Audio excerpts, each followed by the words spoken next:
Gentlemen, let's broaden our minds. The truth shall set you free.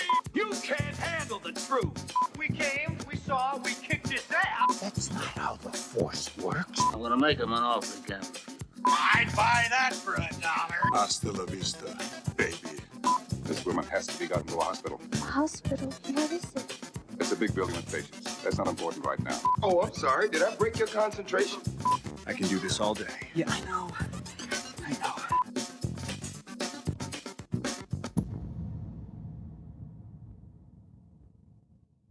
Hello and welcome to the Creative Control Movie Podcast. I'm your host, Ken Anakula, and thank you for joining us for episode 12.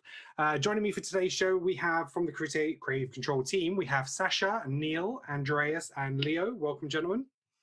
Hey, thank you. Oh, First-time guest, but long-time participant in the Creative Control group, we have on WhatsApp, is Amrita. Welcome. Hey, thank you. And a very special, warm welcome to our very first special guest on the Creative Control podcast is Eva Rojano, a published author, writer, and illustrator who actually writes fan fiction on Robocop. Welcome. Thank you. Thank you. Thank you for inviting me. did you forget Salman or? Sal, don't worry about me. Oh, Sal. So sorry, Sal. Totally just forgot him. I'm so not used to having so many people on one episode. Sal, welcome. How you doing? I'm good. Is this Bro, you might as well. This You is might an as well leave. international You're already in podcast. outer space. You're already in outer space, bro. You might as well just go. Apparently, Ken just I'm forgot good. about you. I'll just float above you guys and just watch. So episode 12 is about Robocop and what's next for this awesome character. So directed by Paul Verhoeven, Robocop hit theaters in the UK in February in 1988, but 87 in the US, starring Peter Weller, Nancy Allen, Curtis Smith, amongst a few. It's actually an Oscar winner for special achievement in best sound editing. It spawned 2 sequels in the following years to mixed receptions. Then in 2014, we got a reboot starring Joel Kinnaman. Had a hell of a supporting cast, including Gary Oldman, Michael Keaton, Samuel L. Jackson, but I don't think there's going to be many fans of that on here. This over the last couple of years, we've had talk of Robocop Returns, a direct sequel to the original film, forgetting the events of 2 and 3. Neil Blomkamp was set to direct, but he left the project in August 2019. It was then announced that Aim Forsyth was going to be taking over the project, but there's still no announcements in terms of a release date. So today we are saying, what is the right move for Robocop? Taking the character back, do we carry on from the 2014 film, or do we go for a clean slate and reboot the whole franchise? So there's so many people on here, I don't know where to start. So if anybody wants to...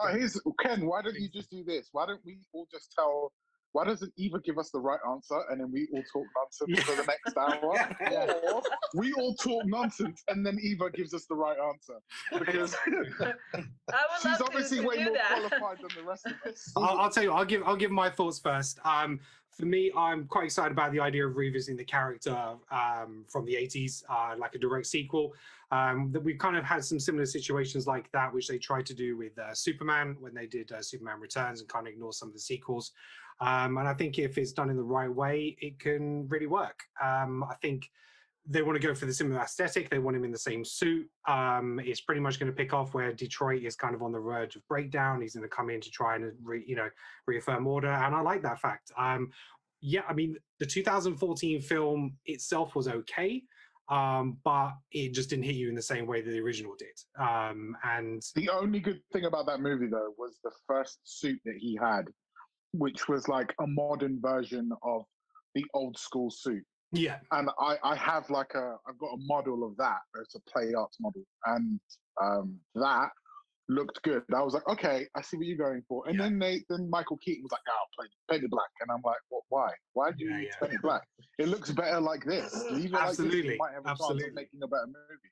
But but I don't think we're going to be getting many of the original, cast back. And I think that's where the trouble is. So I think depending on what kind of characters that you plan to bring back, you're obviously going to have that age difference unless you're going to go through a de-aging process, which is still possible with tech these days. So I'm a little bit open to that. Do we want the original? Well, we can't have any of the original villains back pretty much because they're all dead. So it's going to be like a new cast, a new crew. Maybe it's a gang thing. It could be some corrupt corporate stuff again, you know, just that kind of continuation. So yeah, I want to see it back to its original roots. I'd love to kind of see that and take it back to that aesthetic and, you know, that kind of rundown Detroit and like the classic cars and just make it just like, again, a hard R movie and just go for broke. So just on what you've just said, I was thinking about, I was like, had a real deep thought about what I'd like to see them do. And I was like, movies are, for me right now, like that short form content is that narrative content just isn't there.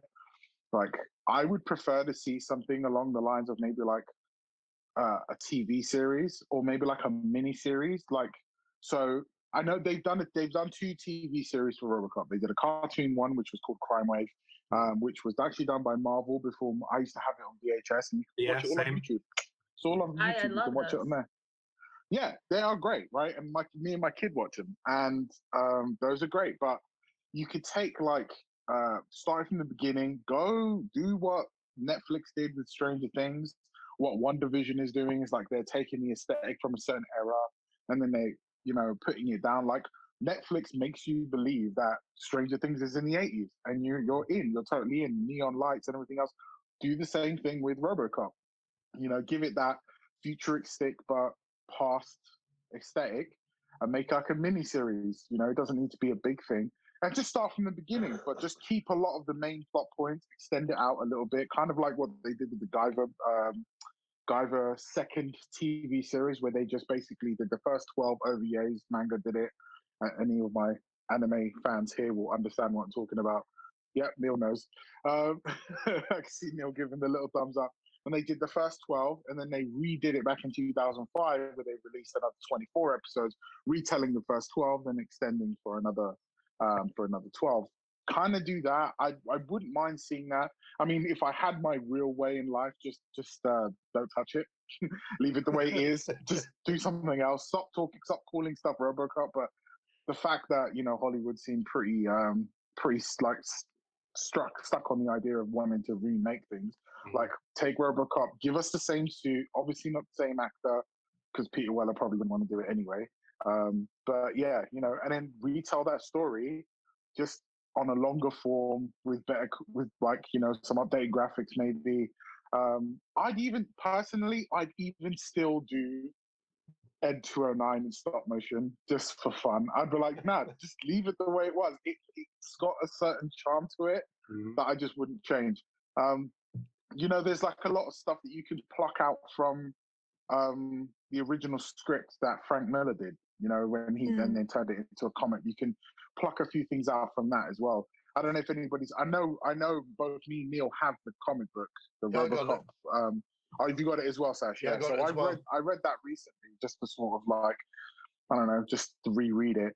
And again, like at the end of it, RoboCop's kind of like a dark hero, you know, in the background. It's like, oh, is he real? Is he still alive? Is he not still alive?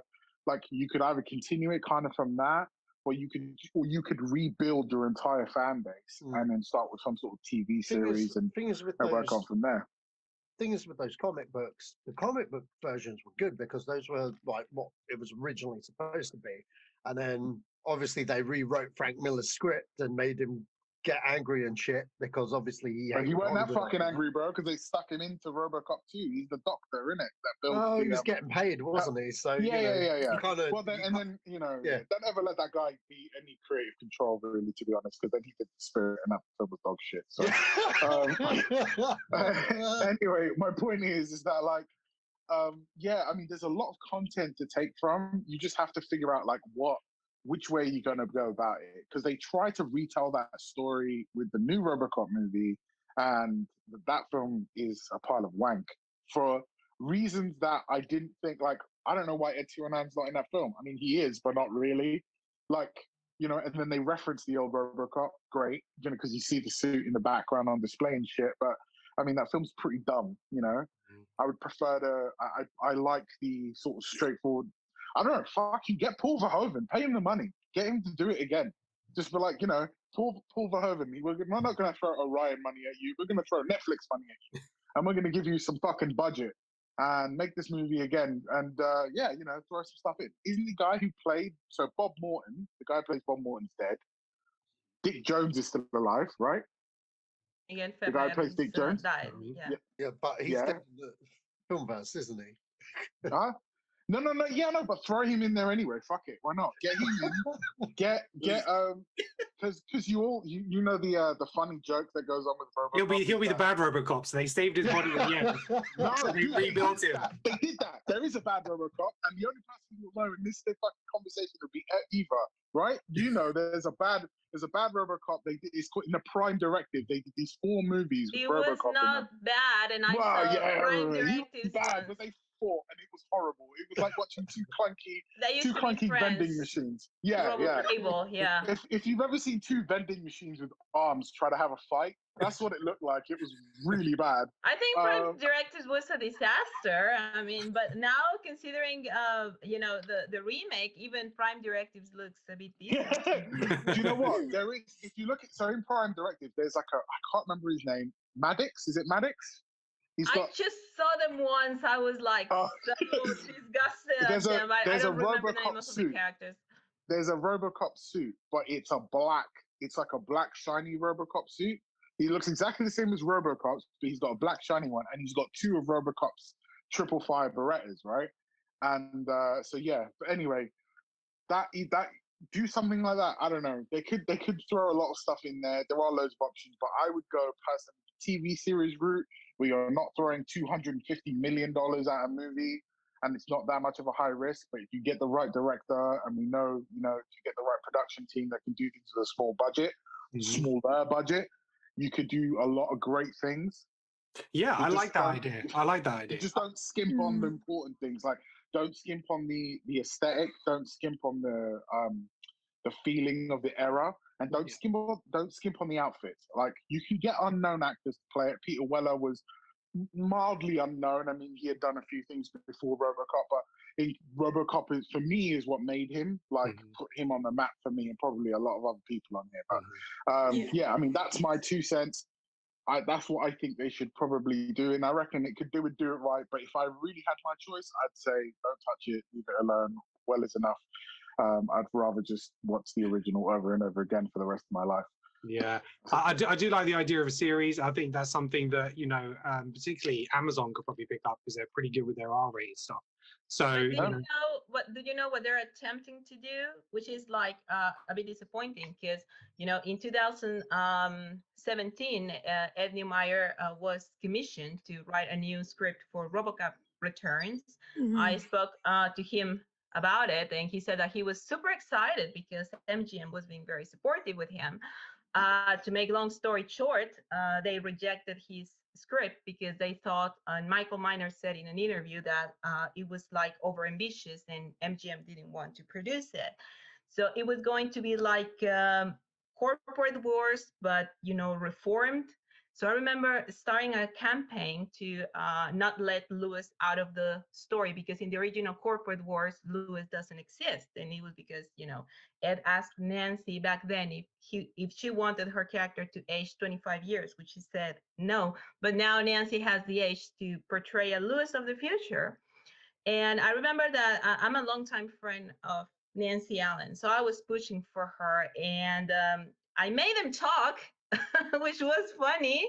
I was pushing so much, and Nancy said, okay, I spoke to Ed, and there is a part for Lewis. I mean, she comes in, at least in a dream, Robocop remembers her or whatever. But then, the change of directors and everything, and the movie's put on hold. So very lately, it was announced that Ed is working alongside this other writer who also happens to be an Amazon publisher like me, also has books on Amazon. His name is David Parkin.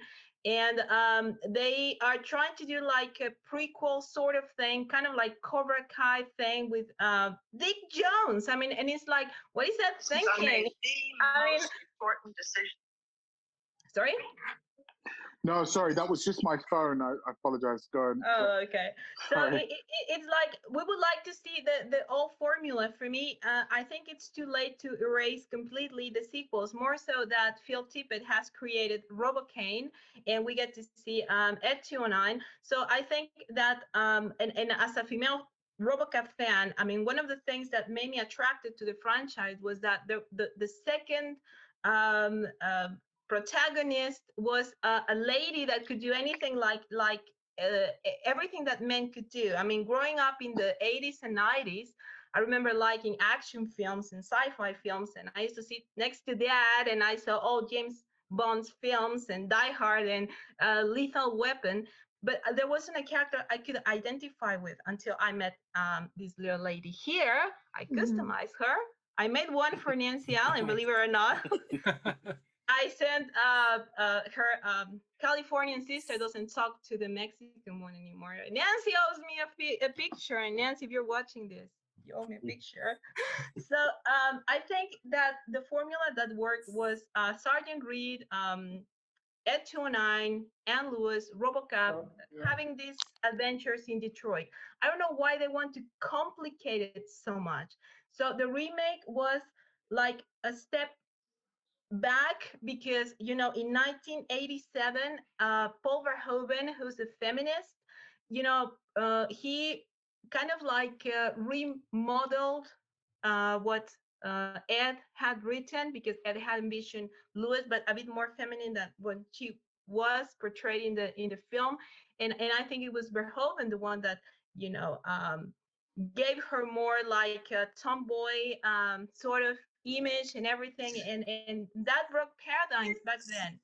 And then we have the remake in 2014, and then we get like the whining wife of Alex Murphy. I don't even want to call him Alex Murphy. And then we get this black police officer, this guy who's supposed to be Jack Lewis, and you don't even see a chemistry, or you don't even see like partnership between this new Robocop and these so-called partners. So they split Lewis into characters that don't work very well.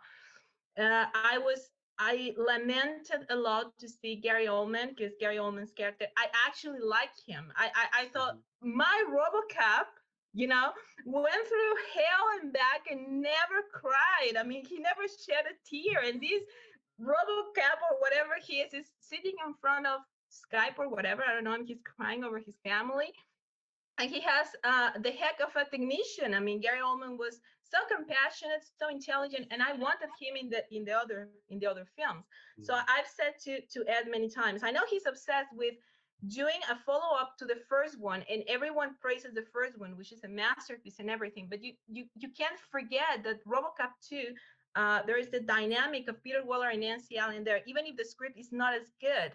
And I think Frank Miller did what he could. Irving Kershner was correcting on the go. I mean, he had to erase, and Nancy said to me that Irving Kershner treated her badly, which is quite sad, and that he kind of like butchered her character. I mean, it's very sad because she's still sad about it. It was difficult for her to even look at herself in the film because lots of interesting scenes that were originally written for her were deleted from the final draft. And then we get Robocop 3, which was a disaster because then Frank Miller was given more artistic freedom. And as you said, Leo, you cannot trust in this guy. Frank Miller has these crazy ideas. I mean, I haven't read Last Stand, which is his original ideas for Robocop 3. I couldn't. I mean, Dr. Lazarus becomes a Robo Girl. Lewis is killed at the very beginning, and then Robocop is stripped, and then you just see a spine when, in the first movie, you see that he actually can eat. He has like a simple organic system. So, I mean, it was revolting for me. And my brother says, you're a coward because you don't want to read those, the Last Stand ones, comic books by Frank Miller. They're not bad, though. They're not bad. You kind of just have to remove yourself. Frank Miller, as a writer, is very good. Frank Miller with a budget and a camera, not good. Agreed. That's what I say. Like, he should have stayed more in the comic book business. As I said, RoboCop 2 has good things that the fans recognize, and then erasing them, it's being too long. It's too late. I think that they should take some elements from the original trilogy and then put them in a new film. But we don't want to see Dick Jones' youth. I mean, I wouldn't even be interested in Alex Murphy, life as a cop before being Robocop. And I was talking to Nancy the other day, and I told her, the main attraction of Robocop is actually the man, the cybernetic reconstructed man. And after him, the most interesting character comes, that it's Louis, the one that helps him regain his consciousness of who he was. So I think that fans always say that the film that should be erased is Robocop 3. I think Robocop 3 can be fixed. Okay, Louis didn't die, something happened, the future or whatever, and we go back, or I don't know. But I think the formula, the easiest way for me would be like going back to TV and making, TV series like the ones from the 94 with Richard Eden and I bet Nipar. I think those were good and they didn't get into too much trouble. The only thing that bothers me is that they couldn't keep the original names due to copyrights. It's Lewis is called Madigan there, and Sergeant Reed is Sergeant Parks. Funnily enough, the same actor, I think it's Bloom and Kuma, was the voice of the sergeant in Alpha Commando, the series, Oh, the animated series. the other TV series. Yeah, I didn't like those. Those were very lame. But I don't like RoboCop's aesthetic in that. I think he's too top heavy. They were going for that Batman of the future kind of style of animation. And he looked dumb, like big and dumb. And in the Marvel ones, he was always smart, and Lewis was there. So I think there's so much they could, put in a new concept with a new technology, perhaps new actors, but keeping the old formula, which worked for the fans for many years. But they want to complicate it so much that sometimes I think they should leave the franchise alone. I mean, if they're going to do something like that, then I wouldn't like to see another film. And then the 2014 film, I mean, I have so much to say against that. I mean, I don't know if I can say the word sexist, but for me, that's what it was. I mean, it Agreed. was...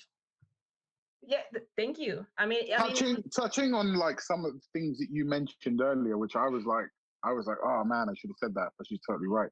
You are totally right. When you said, I heard, and you probably can confirm this, did Nancy Allen not want to be involved in RoboCop 3 so that she was like, just kill me right at the beginning, please? No, that was an urban legend. That's an urban legend. I remember that before I got in contact with her, I'm talking about early 2000. Mind you, I've been stalking the lady all my life. When I was a kid, I remember this, when you have an epiphany, I remember this moment in my life in which the first RoboCop movie I ever saw was RoboCop 2, because I was not allowed to see RoboCop 1 when it came out. I was 8 years old. So my father brought home RoboCop 2, and I got so obsessed with the two main characters, thanks to my brother who played the movie the next day, that we wanted to see the first one. So I didn't know that behind the characters that I loved so much, which was Robo and Louis, was such a deep story, and that's when I became a fan forever. So I was at this video rental place, you guys must remember, VHS, new generations, my students would never understand the struggle. And I took the VHS box of RoboCop 2 and I flipped it because I wanted to read the name of the actress that portrayed that character that I love so much. So I read Nancy Allen. I thought one day she's gonna know who I am, that I'm her biggest fan, that I live in Mexico. Mind you, I didn't even speak English at the time. I was a kid. So I remember it was like a long path for me to walk to get to her. But I remember that when I started joining groups, RoboCop groups online, I started reading that Nancy asked her character to be killed off because Peter Weller was not going to be in the film, and she just wanted an end for her character. She just wanted out of the franchise. And I didn't know her personally yet, and I told everyone, I don't think she would have done that. She loves her character, considering or regarding the few interviews of her I have read. So the first thing I asked her once I got in contact with her over email, she emailed a website I made for her in 2003, I think 2004. And I was like, did you ask for it? And she was like, no, I loved my character. This is an urban legend. And she has tweeted about it. And I have gone public in interviews and everything. And I always tell people, do not believe that. I mean, she was underpaid. She was hired for just 2 weeks. She didn't even feel like part of the cast. And they say that they tried to glorify the whole Louis death when they called her to talk about the script, Fred Decker, and she was like, okay, they're gonna kill her. But up to this day, she said that she did the movie for the fans, which I thank her for it, because although it was like a bittersweet symphony for me when I went to see the film, I was crying at the middle of it. I must have been like 15 years old when I saw Robocop 3. I cherish the first part or scenes in which Nancy is. So if Nancy would have been fair to the production, would have said, no, you're not humiliating me or my character, you're not paying me this ridiculous amount of money, we wouldn't have footage of her in Robocop 3. So let's help spread the word. She never ever asked her character to be killed There off. you go. On the podcast, confirmed that she never did that. The other thing was you said you said that, I think you said something about Paul Verhoeven being a feminist. Was he a feminist when, I don't know if anybody else can confirm, was he still a feminist when he did Showgirls? Because I have questions about that. I mean, I love that movie, but only because, in a satirical way, only because of how bad that movie is. But then, he obviously must still be feminist because he totally shows empowered women in Starship. Exactly. So which is great. But yeah, so it's good to know some extra shit behind the scenes about Robo. I met Peter Weller and I just never got a chance to get him to sign my poster. But Eva seems to be the one who knows fucking everything. So everyone just refer. All right, so Sal, do you want to follow that? I can really follow that. What I can actually say simply is this: that every time I meet, asking people if they've seen RoboCop or not, there are two types of people I have found. Either they have seen it, they know it, and they love it, and they're diehard fans of it, or they have no idea about it. And it's that funny game of, if you introduce a new film, who do you cater for? The fans or the new potential, market, essentially? And you will try to get as the biggest market as you possibly can. So you probably will try the both thing, try to get some of the fans, some of the, new stuff. But you don't want to happen what has happened with Star Wars, where they jumbled all the good bits from all the old movies and smushed them together and said, hey, here you go. And then there was nothing after that, Yeah. And I like the idea about the Stranger Things. Stranger Things only lives off the story. The aesthetics are brilliant, but there's no action in that film. I mean, show. What, 10 seconds of action is all story, and that is the key thing about it. And I think if they were to start a RoboCop again, they would definitely need a story, a good one, because we're gonna get what I call the Snyder's Cut soon, and there's gonna be Cyborg in it. And last thing you want is people trying to compete that with RoboCop, and it has to be different. So I guess the aesthetics of '80s with the RoboCop, with the way it looks, should be there, because it will bring in the old fans, and also it will keep it separate from Cyborg and whatever they may be. The other problem with this now is that the graphics have changed so much since the '80s that you would have to find a good balance. You don't want to be over the top like we have seen these days. Because, half the movies we watch these days are all green screen, and they don't need to be. And I have the stuff when it is green, so you can see it, and you're like, well, it kind of looks like a cartoon, but who cares? But you'd rather not go into that sort of thing, because then you kind of kill off the illusion of the RoboCop, I think. That said, I don't like the idea that they started new, not bringing the old one, because people will know. Most people are passed away, and the people who are still living are pretty old. And you can bring them in as brand new characters, not the old characters. Just let them be part of the project itself. But I would start it new. I would not only start it new, I would make sure the core foundations why I became famous to be there, because that would potentially bring in more people. Because look at Leo. They're passionate fans. You can only bring those passionate fans if you have those core properties in the project.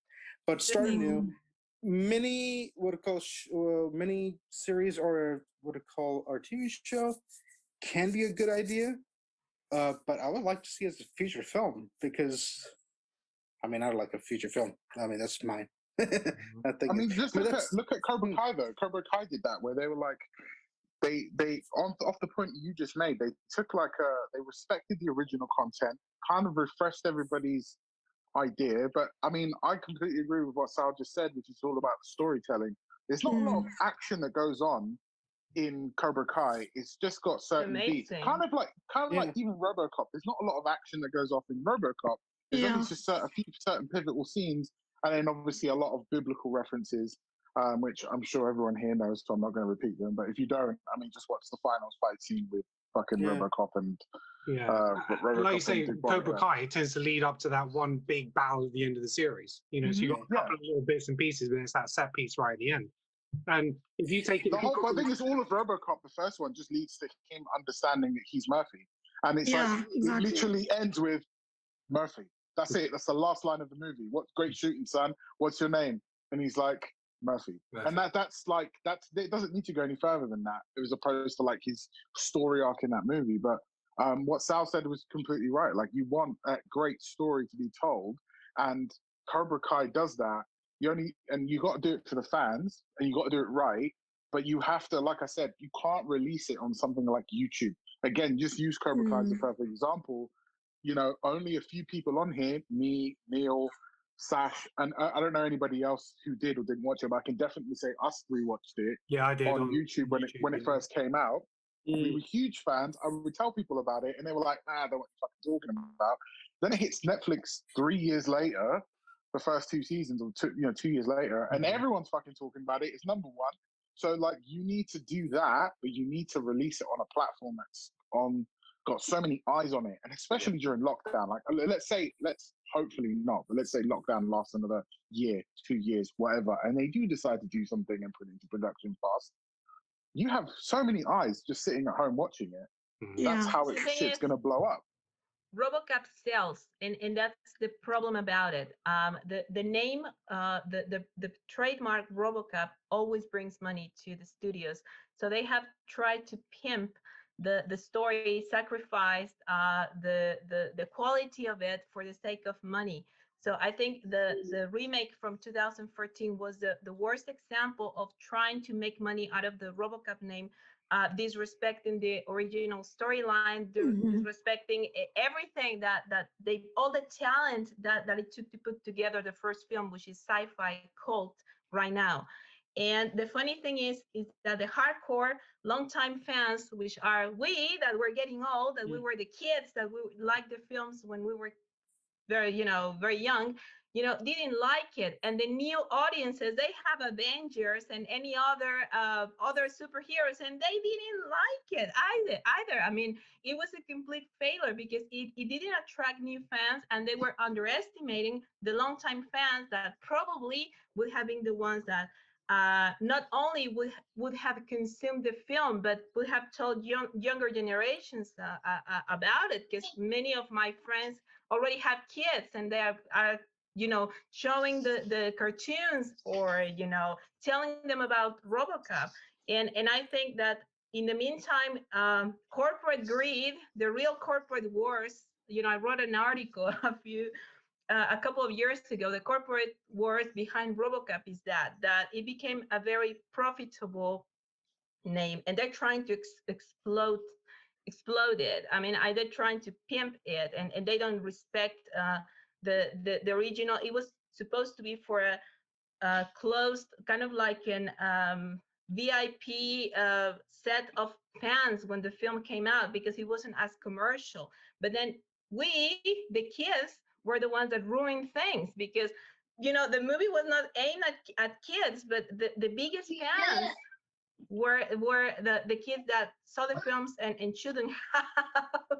Because I have friends that are like, oh, I saw it when I was 5, when I was 7. I was like, really? Your parents allowed you? I saw the film until I was 12. Yeah. 2 or 3 years old, I think, when somebody told me that I was watching that movie. And I think I was about 10 when I caught it on VHS or something like that. Yeah. But the thing is, like, she's again, like, Eva's totally right though, because it's like you look at like even now to this day, and I'll tell you this as a collector, right? the market for RoboCop toys is huge, and a lot of those toys came out that didn't even come off the back from the films, but the TV show. So like the TV show Marvel TV show that came out, RoboCop Crime Wave, the first one in the 90s. That was coupled, and I own it. I own the sealed version of it, and I own an open version of it, which is they would couple a toy, and with that toy, it was like an 8-inch toy of RoboCop that would talk, and also a VHS. Like it had like 2 or 3 episodes of the TV series, and that's how I first found out there was a cartoon of RoboCop. And they actually approach a lot of the stuff about how Murphy gets jealous because fuck, what's her name? God, I've just completely lost her name. Nancy Allen's character. Someone tell me. And Lewis. Yes, that fucking hell, Lewis. Because Lewis gets offered to go live with. How did I forget that? Lewis gets offered to go live and marry to a prince of like some Dubai country or whatever. No, she never gets to because she was going to be. He offers her, and then she's like, "Well, he treats you like a princess, and we wouldn't want this." And then he's like, and then Robocop's like, "Yeah, whatever, Lewis." But you know, he's a little bit jealous. But really, the prince is inviting her to be part of her harem. Like she's gonna go live with a bunch of other wives and shit. She's like, no, I'm not doing that shit. I ain't a whore. But like there's the other episodes where she takes Robocop on a date. You know, and she's like, she's all dressed up in the suit, in her like nice dress and shit. So a lot of stuff she just, man, you're the goat, Eva. You know fucking everything. You're just like, she just comes in with the points, and everyone else, I just feel like, why am I here? I think though, like what Eva was saying is spot on though, that the idea of trying to do justice to something that has existed already in a world that we are all such big fans of already, you have to do that thing justice. You have to be truthful to the material that it was at the time. And if you're in a position where you can do that and get the same people involved, or Peter Weller, sorry, a few other people involved, do it. It's only going to be for the betterment of the material itself. The story is going to be good. The actual mise en scène and everything is going to be fitting to that 1980s era, especially in the rundown Detroit element. But if you can't get those things and you're going to substitute everything for whatever crap we have today, it's going to be crap. And I think that's the bottom line. Whoever handles it has to handle it in a way that does justice to the original fans and that does justice to what we all love, because otherwise, what is the point? Then they're just do you know how you know they disrespected that movie? The new one disrespected the old one. Was they let Murphy have a human hand. And there's a specific point in the old one where they say, we can salvage the arm. And he's like, no, just full prosthetic. And then they show him crushing, he's like 400 foot-pounds. They can crush every bone in your hand. And he's like, fuck, ow. Like Bob Morton's like all scared. Like that's how you know they disrespected that first movie. Like nobody sat down and went, what's the essence of this film is that they're stripping away all his humanity. And in the second one, they literally, you can see it's literally just his face pulled over a cyborg thing. And he's like, they made this in memory of him and all this shit. Like that film is just, Like what it is that a guy got in charge of the film, hired an intern, said, watch all the movies, find me all the core aspects of that old stuff, and give them to me on right. And he just looked at it and said, I'll keep that, and I'll forget the rest of it. And that's it, because it doesn't look like the guy watched the old movies at all. I mean, we have Robocop right here. Tacky. Yeah, it's really tacky. It's no. What I mean is quite tacky, and that's the funny thing about it. Is they just seemed like they were obsessed with certain bits, and they just kept them and just change everything else.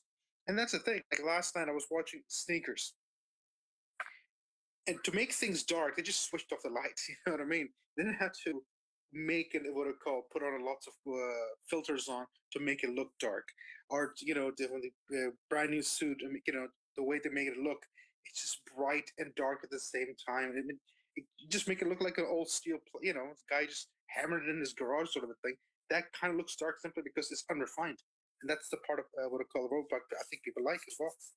That is a brand new concept. It's not pumping out. If you're going to make a whole new film for the new generation, and you're going to do it for something that they are going to enjoy, by all means, create a whole new concept. But this is not a new concept. This is Robocop. You can't associate it with Robocop and then shit all over it. You have to treat it with respect, and you have to make it with the respect that it deserves, with the right story. Eva was spot on earlier when she was talking about the story element, and I think originally, like when Ed Neumeier wanted to do it, he had a script for Robocop Returns that was essentially following on from the first Robocop, forgetting the sequels and forgetting 2014's nonsense.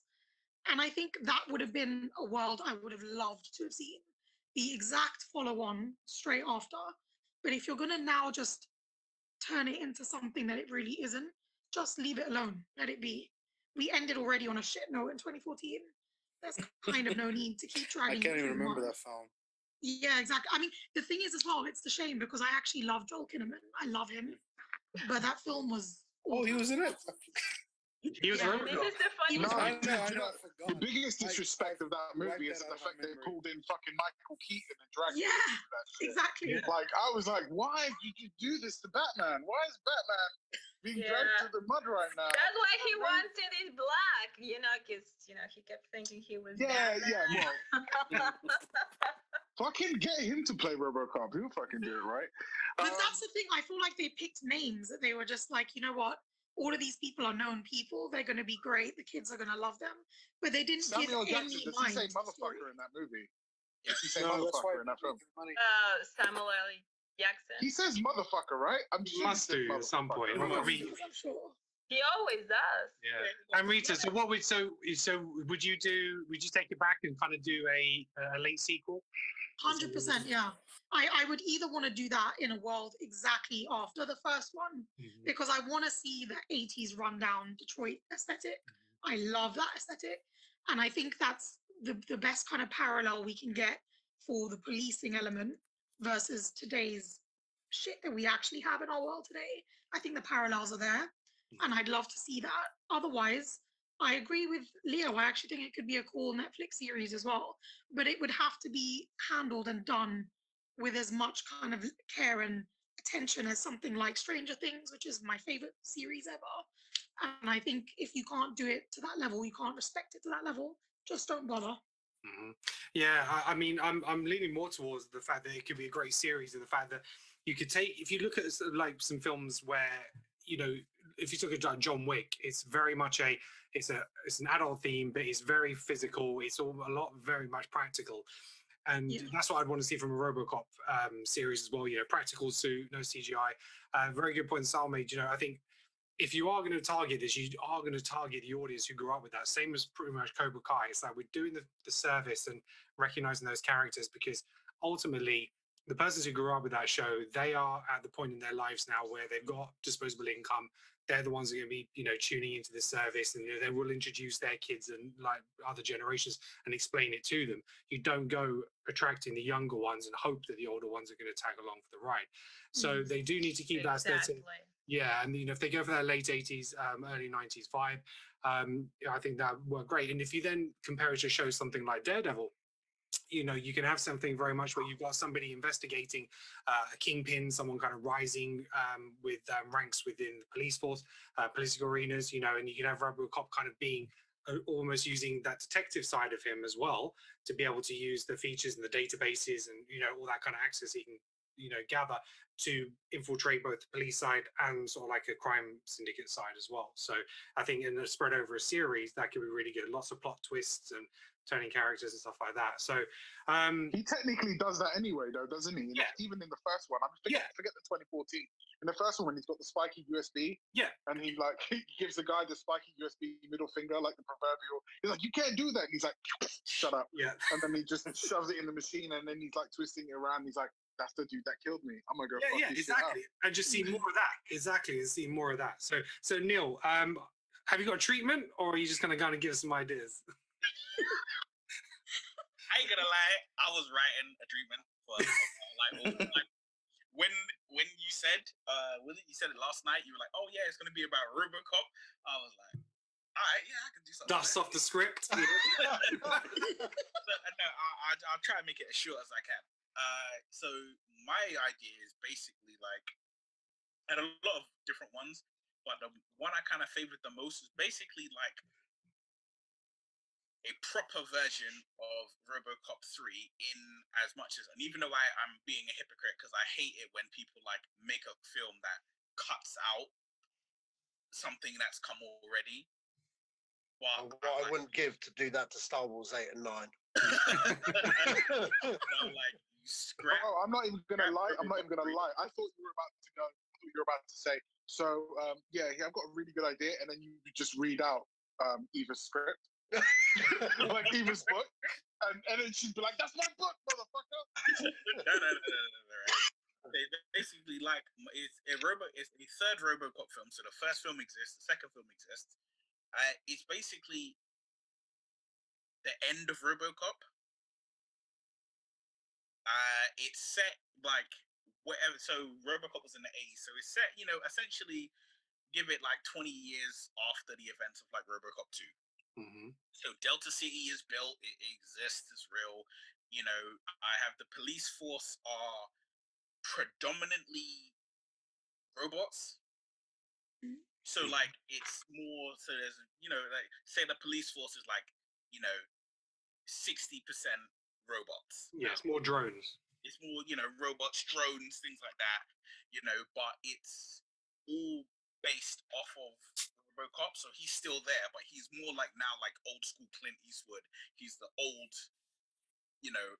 he's the original, the old Daddy badass now, versus these newer, updated ones. And I basically wanted the newer versions would be actual androids. They're not cyborgs. They're androids, and they actually look like the Joel Kinnaman one.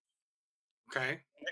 Simply because I would have it that it's how technology has basically ran away from what Murphy is, but then it's basically just like they treat it like, you can say, like almost like Terminator. They have their own version of Skynet. They've got like an AI system that is running all these androids.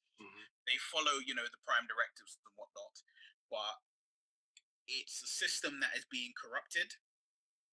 And anything that's connected to that system, so it's not just the police, it's like they have other soldiers, like the SWAT units are like, I basically wrote it down, the SWAT units are Ed 10s, right? So we got Ed 209s, but the SWAT unit is like Ed 210s. And it's basically anything connected to that gets corrupted, and they basically institute like a martial law.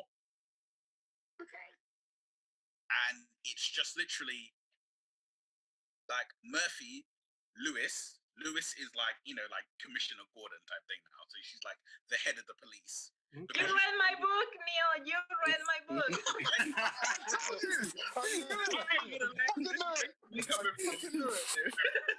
This is basically coming out of like I watch Batman a lot, and I watch Batman Begins, and then Batman Beyond, and then Batman Beyond, like Barbara Gordon is Commissioner Gordon now. Yeah, that was a nice thing. Nice touch. Yeah, like, so it's Lewis, Murphy, and the small number of human officers trying to shut down this AI system that is being controlled. And like, I had my own versions of how we got to this point. So, things like, it's supposed to be that every android officer is partnered with a human officer. So it's like, right, yeah. Here's the dictionary. Kind of sounds like Blade. Like here's the dictionary definition of the law, but then you have a human there in case you need to interpret it more in the lines. So it's like, oh, the gray areas. Stole a loaf of bread. Okay, well, stealing is against the law, but yeah, they stole the bread because they're poor and they're trying to feed their family. Versus this person stole somebody's wallet. Why? Because they wanted the wallet. Yeah. So, you had it like that. Have you ever seen the film? Soldier? Yes. Kurt Russell. Yeah. Kind of reminds what you've just described. Kind of just reminds me a little bit of that, like the old soldier, genetically modified soldier versus the new version of the soldiers, because he's like outdated, but then he's going to win in the end because he's got the heart, he's got grit, and that's kind of like the same way as like Robocop's got the grit, he's got the humanity part of him still inside. Was the Whereas he's like, original one the strong soul that survived the yeah, whole process of becoming a machine? That's the beauty of Robocop. well, it shows yeah, exactly, because they even addressed that in RoboCop 2, where they were like, Murphy was a dedicated police officer who was like down to the law, and they were like, well, we need to get people we can control, and then they get those. You have this funny little montage of like police officers killing themselves and stuff like that in their robot form. Sorry, yeah, continue. I just thought. I really like that though, Neil. I think that's a great idea. I'd ship that. I would trademark that so Eva doesn't fucking write books. No, write it as a fan fiction, and I'll post it on my website. I have a section for other authors that like to share their fan fiction stories there. What's your website? I'm gonna go over check it out right now. My fan fiction series is called Robocop Enhanced Reality, which is like an alternate story. I don't touch the first one. For me, it's like sacred sort of thing. But I play with the sequels, and I made like an alternate story in which Lewis doesn't die. And I remember that Nancy read a bit of it and said that one of the biggest things that she has ever said to me, she said that the producers of Robocop 3 should have spoken to me, which was like very flattering coming from her. Yeah. Wow. Yeah. And Ed read a bit too, and he said that I was able to inhabit Lewis completely. He said it was nice to say hello to her through you, which also, all those things, I keep them in my heart. Of course, a fan fiction is unofficial. I don't have the MGM rights or anything remotely like that. So I said the website, and Neil, I'm serious. I mean, your ideas are very good. If you can make like a story, I mean, there are. He can do that. You can post it there, and then you can talk about in another show about the story. I mean, we have like talented artists in my Robocop group, and I'm sure someone. I'm looking at it now. It looks really. You got some really good stuff on here. I really like. We'll drop the links in the description so everybody can check it out. There's a guy who's drawing. I really like his drawings. It's the one me. who's carrying Murphy. Oh, did you draw that? I am an illustrator. I mean, I illustrate my own really books. Good. Oh, that's really good. Yeah, that's Valentine's Day one. Posted on Monday. Guys, check it out. It's Robocop wearing that flying suit, and he's carrying Murphy across the city. I really like. Yeah, I made that in one day because the fans were like, "Oh, when are you gonna do that? The flight with Lewis flight pack." Because I drew that when I was like 18 or 19 with color pencils. I still used color pencils back then. Now I have moved to digital colors, and I was like, when my page reaches 1,000 likes, I'm gonna make this for you guys. And then I kept seeing that people kept liking the page, and I was, damn, I have to make the drawing. So I made it in like one day. Can I quickly just show? Am I allowed? Yeah, absolutely. Yeah. Okay.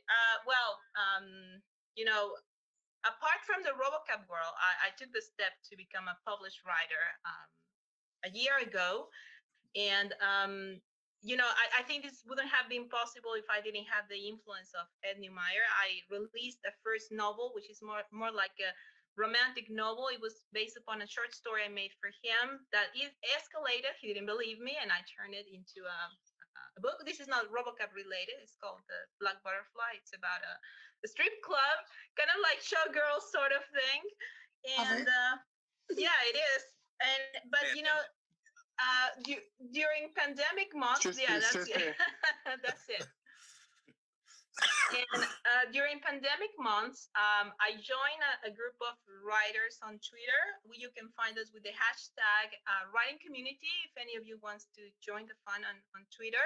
So I started writing short proses that prose is not considered like poems, more like they have some rhymes.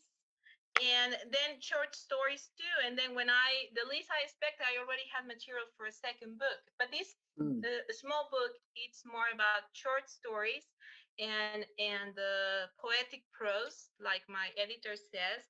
So I decided to take a daring step, which was releasing a spin-off Robocop story, but I removed the names. so Right. Amazon wouldn't Okay. I wouldn't get into trouble. But let me show you something. In the introduction, I got away with this. Oh, that's cool. Oh my god, I love that. This is from 1997. You know, I was like 18 or Brilliant. Yeah. 17. Yeah. Amazing. And as I put it, just like a fan sort of collection, I didn't get into trouble because I didn't say it's Robocop. So the story, Neil reminded me of my stories at the very end. It's called "Do You Dream of Me?" And it's like a story that is set in the future of the future. We want to know what happened with Robocop and Lewis. If Lewis survived, if she's going to come back as a machine, or if she's still human. Robocop is obsolete.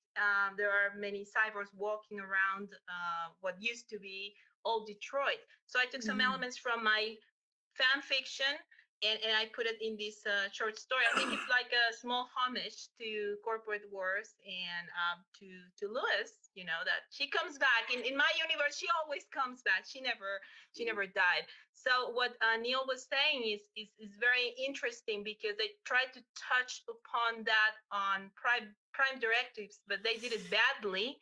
That Robocop has aged. He is alone, and he's more or less obsolete, but still he's one of a kind. But they, try to portray that badly, in my opinion. But if you write it, I'll post it on my website. Have you got an Instagram? Yeah. What is it? It's Eva Dalila Rojano. Oh wow. You'll see it up on the screen. I'll put everyone's tags up on the screen. So Yeah, that's the shrine to my obsession, the shrine to my madness. Eva, I love your name as well. Yeah. Really? Oh, thank you. And I think like I your think name that's too. Thank you. Andrika. Yes. How do I spell it? How do I spell Dalila? Is it Dalliah? No H. It's Dalila.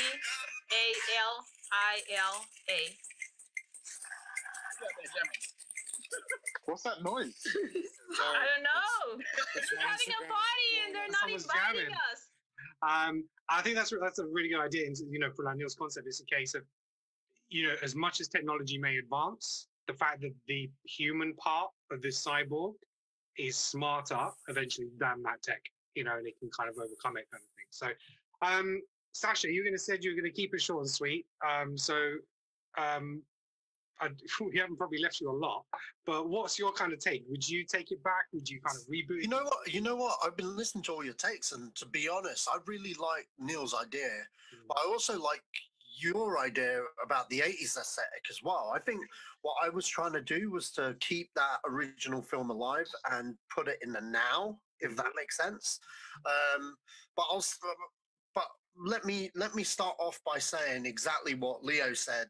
For me, I don't really want a sequel. I don't really want anything. That first movie is gold to me. It's like in my top 10 favorite movies of all time, and as it should be with everybody's. And look, I when I watched the reboot, I went in there with an open mind kind of thing, and I was like, this will never be my Robocop, okay? But let me just try and look at it from a different perspective. Objectively, yeah. Yeah, objectively. And I came out, and surprisingly, I didn't hate it. I was like, okay, I get it. It's the 12A Robocop for the kids now.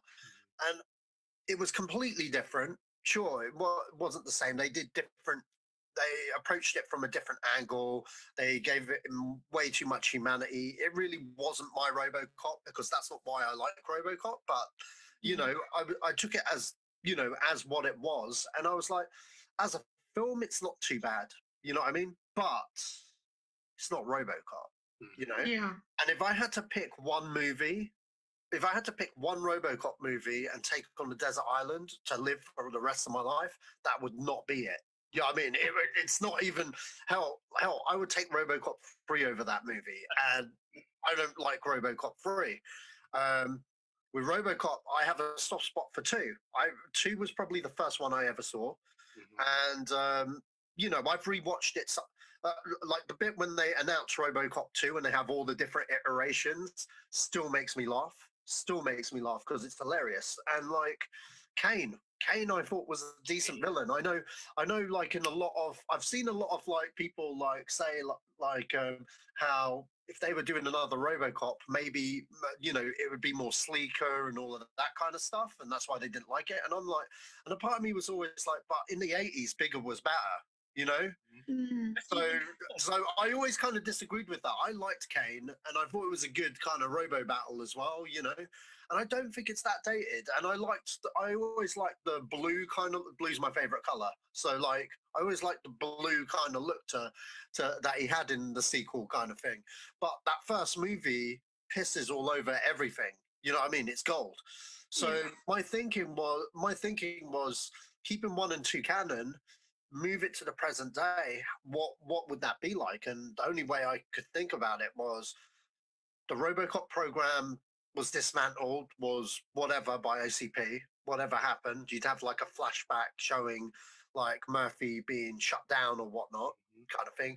And what happens is he's not destroyed. He's basically locked up in like a big warehouse kind of thing where they have like loads of shit and stuff. And that's what happened to RoboCop. You follow the new character who's actually his son, who's grown up, has decided to become a police officer. The way him and his wife, they were never told he was RoboCop. I would have, you know what I mean? Like he died on the job, funeral, and his quest is to search for his father, basically. And you'd have Lois as the chief of police, etc. She's binded to not say anything about what happened to Murphy, etc. And she's actually quite pissed off about what happened to Murphy, etc. But do you know what I mean? Because they were best buds, could have been something there or whatnot. But the powers that be have like locked him in a warehouse and whatnot. Years go by. Well, as the years have gone by, it's time for a new RoboCop. You know what I mean? As they dust off the old thing to see whether it works, and they put him on the streets, kind of like a 80s homage kind of thing. And that's when they work on whatever the new version of that would be. Because if you look at Detroit now, it's a rundown city. You know what I mean? It's more or less 80s Detroit. You know? Yeah, it hasn't really changed.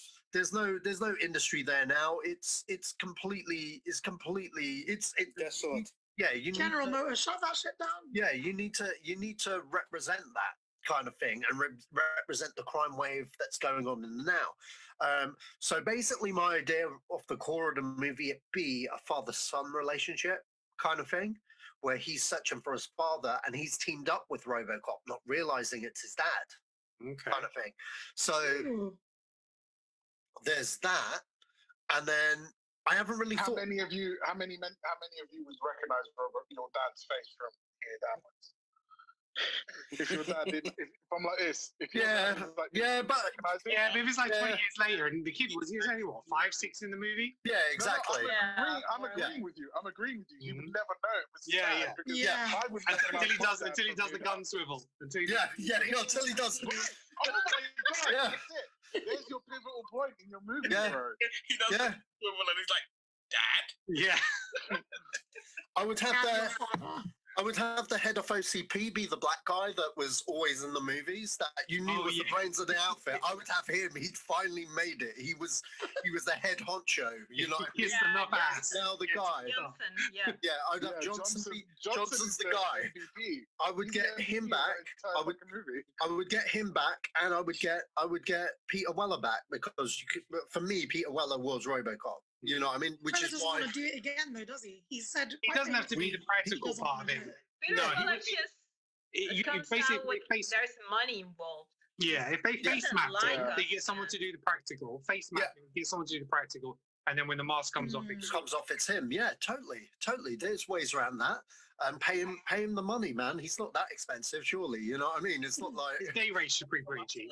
Yeah. So plus on top of that, it's like I'd say get an A-lister for the main villain. You know what? Fuck it, Neil. Let's go. I like your idea. Let's mix them. That's pretty good. Let's mix them, man. Let's mix them because I don't have. Sorry, guys. And I know exactly. Yeah, I don't have. So hold on. So a few points of contention. Something you literally just mentioned, and I was like, I wanted to bring this up at like near the end. I'm guessing we're close, but right. Eva probably has noticed this because Eva is probably the only other person who would have gone, yeah, that's totally right. Where does everyone look at? Can everyone see Ken's background picture? Yeah. Okay, cool. So when Robocop takes off his helmet, where does his chin guard go? That's I wanted to know that forever. In Robocop 3, we get to see more of Yeah, that. but they you know, address it in the TV series, and it's very much Yeah, like they in the don't TV really series. know where they want to put his chin guard because sometimes he doesn't have it on in the show, and then sometimes he does. But in the movies, when he takes off the helmet, so in the first one, when he drills out the bolts that connect him together like fucking Frankenstein, and he takes it off, all of a sudden, the back of his neck, the neck plating, and the chin guard just disappear, and they never address it again.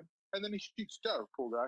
But yeah, so he does all of that. And where does that go? Also, again in RoboCop 3, does he use thermals in that? Because the only time I remember him use thermal vision is right in the first one on his first day on the job. Yeah, when he guy's sees the holding- rats, through the that wall. he's malfunctioning and the rebels are taking him. There you and go. Right, I can't remember it, so I didn't remember. Nico tells him, rats, and he goes like 1 or 2, and he sees them with a all around it. Is that night vision or is that thermographic thermal? vision. Okay, because you get to Thermographic see it vision. first. You see it in the first one, and he doesn't then you really don't see use it it in in the that movie second ever one, no. again. And then a few other goofs that I remember. Oh yeah, so something a lot of people don't know: RoboCop, Peter Weller's the suit was too big for him to drive. So whenever you see him in a car, he's like Has no wearing pants. jeans. I mean, he's just wearing jeans, and then the top half is a RoboCop suit. he was wearing shorts because he was so Yeah, hot. that's right. Yeah, fuck that. Absolutely. Love Also, like the first crime that he stops. The What was first that, crime Neil? that he stops is when he rips the guy's. You know, when he bends the guy's gun in the shop. Yeah. You know, the guy's trying. Okay, so that's physically impossible. Yeah, you have to have equal force on both sides to bend the barrel of the gun. And I'm pretty sure if he'd just done that, he'd have just ripped the gun straight out of the guy's hand. The other thing I wanted to say, because I know I'm going to forget it. So if you haven't seen the puppet version of Mr. Kinney getting shot, has anybody seen this?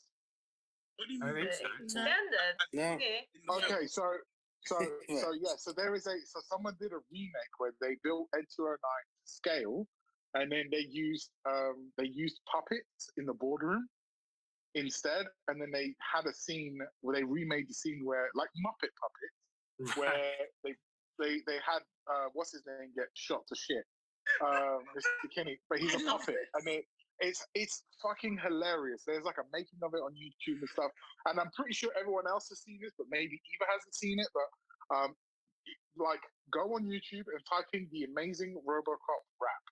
Some dude raps the entire movie of RoboCop with the music of RoboCop. I love in that. 10 minutes. It's one of the best. I haven't seen that. What? Video I go back to all the time. The amazing How are RoboCop you rap. friends with me, Ken? Seriously, I Yeah, put this honestly, shit out annually. It's the best video. Oh one my of the best videos. days. It's like he's a British guy. I don't know who he is, but he Yeah. raps the entire RoboCop movie perfectly, adding in little ad-libs from the actual film as part of his rhyming slang. I'm gonna message you and Eva that right Yeah, now. dude. Yeah, send it. dude, And that. add it. I'll drop that in the link as well. Drop that in the link, man. Seriously, the amazing I just found it. RoboCop rap. I'm gonna watch this. Yeah. Oh, dude, it's I'm so afraid good. to open it and lose the quality of the call, so I will do it later. Oh no, yeah, I promise you. Amazing RoboCop rap. Watch the whole thing. It's fucking hilarious. There's that. There's the if anybody, I don't know if anybody can find the link to the boardroom scene. So someone's watching it. I can tell. I'm just typing it in on YouTube to see what it's called. But anyway, yeah. So the boardroom scene, the with the puppet. If anybody can find out what that's called, anyone? I'm trying to find it at the same time. Okay, Okay, so it's called. I got it. It's called 20 seconds to comply. Look at it like that. No, Okay, I found it. It's called Our RoboCop Remake Ed 209. Okay. and they've done it all in cardboard. It's almost perfect. Hour as in OUR, and then RoboCop remake at 209. It's like 6 years old. 6 years old. I'm just watching the preview clip. Yeah, okay. Yeah, it's hilarious, right? So, and done by a company called by a group called Ghostlight, but they redid the whole thing in cardboard and then used puppets and real actors. And Mr. King's a puppet, and he's so innocent. You're like, oh god, you don't know what's coming. So yeah, it's fucking hilarious. So those are the two things that I would definitely pimp out that everyone should go watch. Also, go follow Eva's shit too, because that's pretty cool stuff as well. So I'm sure. Thank you. I can see that Amrita is following me. I'm following you guys back. Yeah, I just followed you as well. I think you should see it. Mr. Ovaltine Jenkins. Yeah. Why does everyone laugh? I love that name, man. I know, it's great. Ovaltine, that's the shit. Nobody knows where that's from. Nobody knows where that's from. Has anybody ever seen a TV show called Psych? No, I've never watched it. Okay, so then it's a really like I've seen it. Yeah. Okay. So you know that Sean calls Gus at one point. He calls him Ovaltine Jenkins. Yeah, there you go. That's why. And I just thought that's such an obscure name. Sounds funny. For me, it sounds funny as a non-native speaker, but I don't know. You can use it. You can use it in one of your books. Ovaltine Jenkins gets killed by Robocop when he malfunctions. My cameo thing. Also, has anybody ever seen Robocop in Japan when he sells fried chicken? Yeah, the noodles, the UFO noodles is one of my long-time favorites commercials. Honestly, Robocop's been used to pimp out so much shit. It's unbelievable.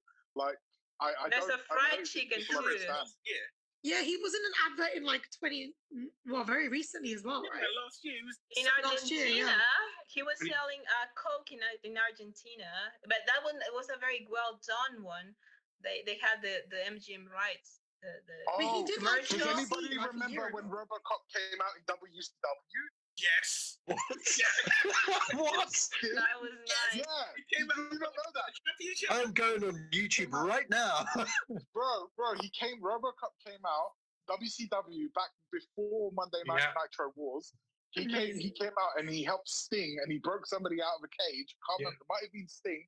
Old school Sting, not black. Oh my and white god. Sting. Yeah, bro. Yeah, bro. Robocop was in fucking everything because, just like all of us here, Robocop is like being such a pivotal part of our life in some way or another. And he's the main attraction. He's the one we want to see. I mean, that's it, exactly. Yeah, because Peter Weller, he came back for the KFC adverts. Yeah, exactly. Yeah, and Mortal Kombat. See, if he could come back for KFC, he could come back for Mortal Kombat. He also got paid to voice Robocop in Mortal Kombat. That's the only reason I bought that game. The only reason I bought that game. The game is trash, but I bought it because I'm like, yeah, Robocop. Because it's Robocop. Like, I don't think people understand. Like, you put Robocop on something, I'm gonna buy it. That was me and my brother when we were growing up. Is that Robocop? Give me 2 of those and an extra one that I won't open. Yeah, that was. We were seriously obsessed. My brother and I as kids. It's an illness. It's an illness. We all have it. There was a book that I had when I was a kid, and it was an activities book that I had. I have it too. The coloring book. Yeah, it had Robocop, and he's holding it's Robocop series, and he's activity coloring book, and he's holding someone above his head over like in front of his car. That's the front cover of it, and I had it as a child. I've been trying to re-buy that book. I cannot find that specific coloring book anywhere. There are hardcover ones that are different, but this activity book that I cannot find, they got it on Amazon, but it's currently unavailable, and I've been looking everywhere to find it. I bought it in Chinatown when I was a kid, and so exactly, you put Robocop on anything, and we'll all just spend money, and that's why I think circling back to your point, Eva, about how if they did it right for the fans as opposed to like doing it for the money and corporate greed, they would have made the corporate people would have made the money anyway, because everyone would have gone to watch it because you're doing it for the fans, and corporate people would have been happy, but instead they didn't take the risk. Exactly. And they should have done, and they just went for the easy option, and it fucked the whole thing up. Yeah. And I think, Sash, by the way, you know what you should do, just because I was just thinking about it when you were talking, in your story, when they got Robocop sitting in a fucking warehouse, just all turned off, quietly collecting dust, you should have a rat run over the buttons that turn him on. Amazing. Just like in Endgame, just as a little nod to all the bullshit that's come out recently. But what it goes back to the character as well is, you know, because it was there in 2019. They also had the Direct Line insurance advert. Oh with yeah, Robocop you got as well. that in the UK. And you know, they're obviously the same suit and everything like that. And that really goes back to the point I made earlier about the target audience they know is people in their 30s and 40s who've got that disposable income, who need insurance. They play on their nostalgia with the characters that they're familiar with to entice them into their products. And that's a pure example of that. And that is why that target audience is there. It's not for a younger generation, you know. And, you know, it looked quite, you know, decent on the screen. You know, just even that short advert, was riding a motorbike and stuff, like jumped off, and it was just like quite mobile. It was really weird. But it just shows what that character is still around. There's still a want for it. And, you know, it won't go away. And, you know, so if we can bring it back in the right way, you know, it will just keep that legacy. Because what it hasn't done is it hasn't ruined itself as much as like what Terminator has done. You know, Terminator's tried so many things in so many different ways. And it has been quite careful of that. And so the original trilogy is quite protected, where the other one was a reboot. But Terminator keeps trying to say, okay, those sequels didn't happen. It's now. Okay, no, this is the truth. And they've tried to go with redoing that sequel route. So I can see where Neil was saying earlier, that's why he doesn't kind of like it, because they keep trying to rewrite history several times. Where, you know, but if you can do it right, it will sit in the right time frame and do it right. So, yeah. Any other thoughts before we wrap this up? Yeah, just one, right? In my head there, the reason why I said that I wanted the newer models to look like the Joel Kinnaman one is because I just had this idea in my head of one scene where like a bunch of them try and take on, you know, Murphy. And as we all know, remembering from it, Murphy is big, he's heavy, you know, he's a heavy monkey, he's durable. Them little plastic things jump all over him and he just like blows them away like glass, like he's shooting plastic or glass. He just shoots them one by one, and they just split apart. Has anybody ever seen? Sorry, go on, Reva. No, that Ed always said that Robocop is like a Chevy, like a car. He's a fan of cars, so Robocop was supposed to be like a heavy car. And in the third movie, they explore upon that like you know, when they take the chest armor that he's being repaired by Marino, he said, "Oh, he looks like a Chevy sort of thing. Like you know, I can repair that, but not the inner, you know." The reason I think that's because of Detroit being where they used to build loads of cars. The General Motors. So it's kind of like reflected to that. But just on the point that you just made, Neil, has anybody here seen? And this is pretty obscure, but if anybody's seen Godzilla Final Wars? No. Yeah, I have. That was quite recent. So no, Final Wars is old. It's like 2001 or something. It's like a Japanese Godzilla movie that was made. You can buy it in, you know, dubbed or whatever, from your local DVD or Blu-ray provider. But the point is, on the high seas. Or on the high seas, yeah, you can watch it on the high seas. That's pirate movies, Eva, by the way. Just FYI, just when we say I call it the high seas because if you're a pirate, you live on the high seas.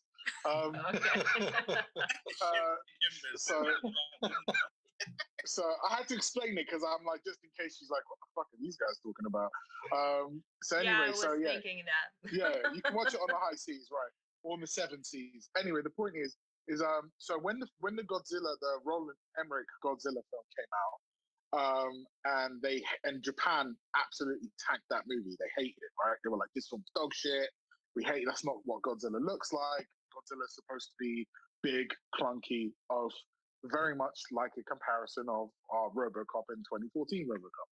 So they did a film called Godzilla Final Wars, where they took all of Godzilla's enemies and he had to fight all of them at the same time or at different places. And one of his enemies was Godzilla from fucking 1999 or whatever, called Gojira is what the Japanese call it, because they hated that movie so much. So they, so there is a bit where that Godzilla turns up, fights normal Japanese Godzilla, and normal Japanese Godzilla fucking blows him into pieces. Actually, throws him into the Australian Opera House, and then sets him on fire. And that kind of reminds me of what Neil was saying, where like, you know, old Robocop's like, what are these fucking little plastic toys, and just throws them away. But if they do it, I would hope that they do it using the robots from Chappie, like that kind of thing, because that's some of the best CGI I've ever seen in my life. If they ever if you watch Chappie now, that's very much like Robocop, like very similar. Like he's trying to find his humanity and stuff like that. And then when the kid from Slumdog, when he goes into a robot and he's like, I don't know what this means, and now he's part cyborg but almost a machine, and they're also cops, right? Because they work with SWAT teams and shit. But yeah, so that would be great to sort of integrate maybe something like that. But and Neil Blomkamp couldn't do anything. Yeah, exactly. Return. Yeah, there you go. So yeah, I think we've just ironed out a possible script from something.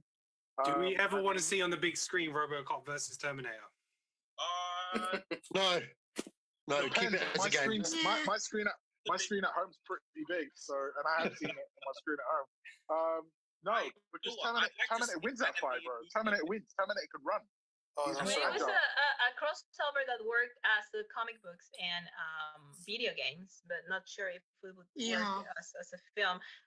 Then again, we go back to the whole copyright things and the studios. And right now, MGM is selling several franchises. Robocop is going to be sold as well. So we wonder if he's going to be part of Disney or he's going to be part of Warner, which is not like, it's like uncertain. It's kind of sad because when you get too involved with a franchise or something, I mean, it gets personal to you. For example, Dark Fate. I mean, I went to see it to the movies, the last Terminator one, and I wanted to see Linda Hamilton and Arnold, and they're like longtime friends of mine. Not really, right? But you know, I grew up watching them, and you know, I was like almost embarrassed on their behalf. You know, when I saw them like, you know, kind of like not portraying their characters well, like being a bit silly at times. I was like, no, don't do that, because you kind of like grow to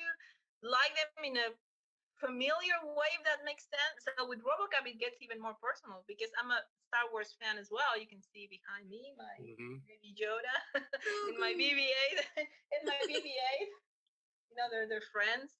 But you know, for Star Wars, I didn't take it you know, as personal. You know, the last films I would like, okay, I would just enjoy the experience. But if it's Robocop, it's like, this is Robocop. This is like something Sasha's holding it in. He's trying to hold it together. Just on a side note, so Dark Fate, those first 10 minutes of Dark Fate slap. Those first 10 minutes are slapping big time. When you see like young, I mean, obviously we're going off point here, but when you see young Sarah Connor and young Edward Furlong, and you're like, and then fucking Arnie rolls in and he's like young Arnie, like those first 5 minutes, they're slapping. The rest of that film is dog shit. But that film, I thought that was amazing. I thought that, you know, the way they I don't know, made him younger, you know. Yeah. Because everyone kind of knew that Edward Furlong walks in, bro, and he just shoots fucking Edward Furlong on the chest like, fuck you. Because they kept saying he's going to be in the movie, he's going to be in the movie, and then literally first couple of movies, oh, that's how he's in the movie. Oh. I expected him to be alive at the very end. I was like, no, this cannot be the end of it. This cannot be the end of it. And it really, was the end of it. He did exactly what I wanted to do all the way to Terminator 2. Shoot that fucking kid. It really wasn't that hard, you know? It's like... Yeah, bro, it wasn't. Like fucking, and this is what I'm saying. I got asked on another podcast, right? Like a toy podcast, where they were like a 3-way fight. Who would win? T-1000, Terminator, T-800, or Robocop? And I'm like, fucking T-1000, right?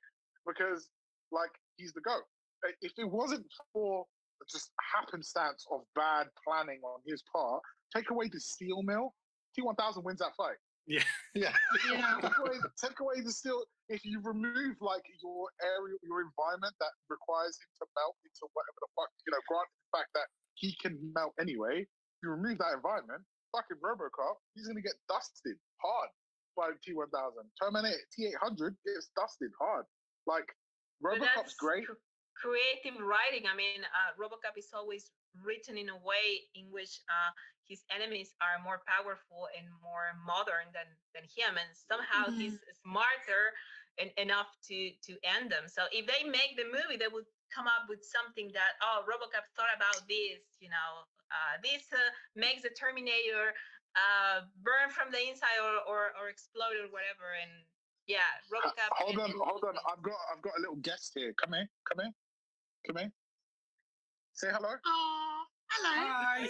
So, do you know? Okay, so he can't hear you because I got my headphones in. But do you? Hold on. Let me take my headphones out 1 second. Everyone hear me? Yeah. Hold on. I got to turn these off 1 second. Because. Hold on. Right. Can you guys hear me now? Yeah. All right. Cool. So. This is my son, Jonah. Jonah loves, he's got a song that, you guys have seen Gunship? Yes, of course. So Gunship have a song where they got Play-Doh characters and it's called Tech Noir. Yeah. And okay. Right, okay. And it's got a Play-Doh Robocop, right? That's what my son calls, every time we have to watch that song, he says, Dad, can I watch Play-Doh Robocop? Because he loves Robocop. Is Robocop your favorite? That's good parenting. Oh, that is good parenting. Strong parenting now. Strong parenting. All right, you can go. And to answer your point, though, I just really want to say, I don't know if it's possible. I want to see Robocop working together with Judge Dredd. You know that he was inspired originally? Originally, Judge Dredd was an inspiration for Robotin and Ed to create Robocop. And at the beginning, the first suit looked a bit too much like Judge Dredd, and Paul Verhoeven disliked the idea. And then Paul Verhoeven and Robotin got into some sort of, not very in disagreements, and they didn't talk much in the rest of the film. Actually, it was like very problematic, the whole filming of Robocop.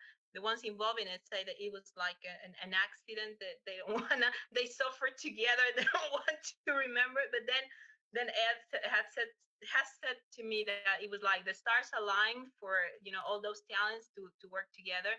And even Verhoeven, this was very funny because Ed went to Dan Harmon's, Dan Harmon, the creator of Rick and Morty. Yeah. He has a show, Harmontown, and I downloaded the podcast video interview of Ed, and it was funny because Neil Blomkamp, when he was involved in Robocop Returns, kept telling everyone that he was up to do something Verhoeven-like he was going to, I thought I was a bit arrogant because the guy is our age more or less, and he was like, oh yeah, I'm gonna do something as good as Verhoeven. So Ed said that to Paul, and Paul Verhoeven said, not even Verhoeven can do what Verhoeven did back then, because I don't have everything that I had when we created the first film. All the same resources. So that was fun. They don't have all the same resources, it's true. 100%. Yeah. Absolutely. And it's weird as well that I think Judge Dredd come out after Robocop as well. Like, wasn't that 95 or something? Sorry? Yeah, Judge Dredd came in 95. Yeah, which is interesting because as a character, it was before Robocop. 2000 and something. I don't know what you're talking about. The first I one don't was 95. Came out before Carl Urban donned the helmet. Hashtag Dredd 2. You know what? Fuck that. I have a soft spot for that Stallone movie. God damn it. One, it's Stallone, and two, that was the only Judge Dredd content we ever had for years. Exactly. Okay? And more importantly, one thing I love about that movie was the ABC robot looked sick. Yeah. The ABC robot looked dope. And I like that aesthetic in the world, man. Which one are you talking about? The Stallone one or the The Stallone one. Stallone one, yeah. Stallone one. Because it had that ABC robot that he has to fight at the end and stuff, and obviously like what was it? You had when you go outside Mega City 1, you had those, you know, the outside bit. When you say Robocop, I thought when you say robot, I thought you were referencing Rob Schneider's robotic acting in that movie. You know what? I kind of erased Rob Schneider from that movie in my mind, but yeah, he was in it, wasn't he? Oh well. Yeah. But you know what? I didn't mind it for cheesy action '90s kind of cheese. You know what I mean? I'd never read a Judge. I hadn't read the comic, so that was the first thing for the character for me. So yeah, same, I enjoyed the movie. Yeah, same, same here. And then when I read the 2000 AD, I was like, wow, that's completely different. You know what I mean? But like, no, but yeah, the Carl Urban movie that needs a sequel. That needs a sequel more than anything, man. 100%. So absolutely. How cool would it be if that was a sequel with Robocop? Let's see who buys the rights. Wow. Yeah. It's hard. I mean, we don't even know who's gonna own Robocop from now on. Yeah, true.